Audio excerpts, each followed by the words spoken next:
Ó, a tu máte.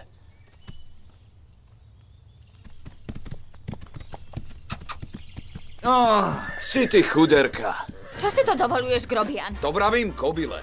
Má na sebe neskúseného jazdca. Pako.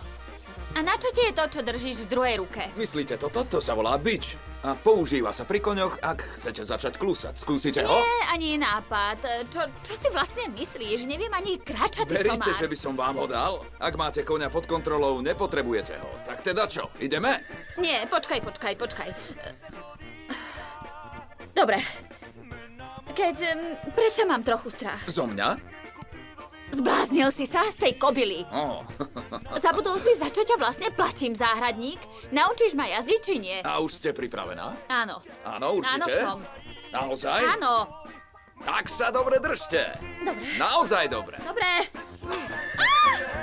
Ty si sa zbláznil. Zastav ju. Ty si ale divoch. Zviera.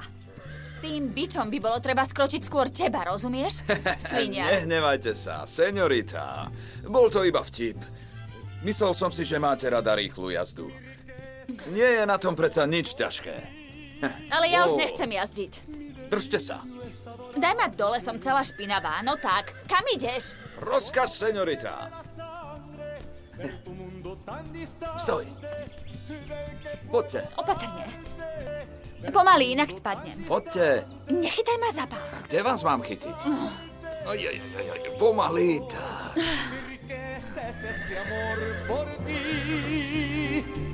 Mi delirio es adorarte. Yo no voy a resignarme. Aká je len pekná. Pozrite sa na ňu, táto milá kobylka. Pozrite sa, vidíte, akú má peknú tváričku? Počuj, ty si ma využil. Je jasné, že sa ti vôbec nedá veriť. Ale vieš čo? Smiať sa budem ja, Pretože v mojom aute sa nepovezieš, ty Počkajte, grobian. seňorita, nemôžem ísť pešo, bývam ďaleko. Uvidíme, ako ti to pôjde pešo. Frajer, čo keby si išiel s tou kobylou? Má peknú tváričku. Môže si ju vyboskať. Seňorita, preboha, bol to len vtip, nič viac. Seňorita, počkajte ma.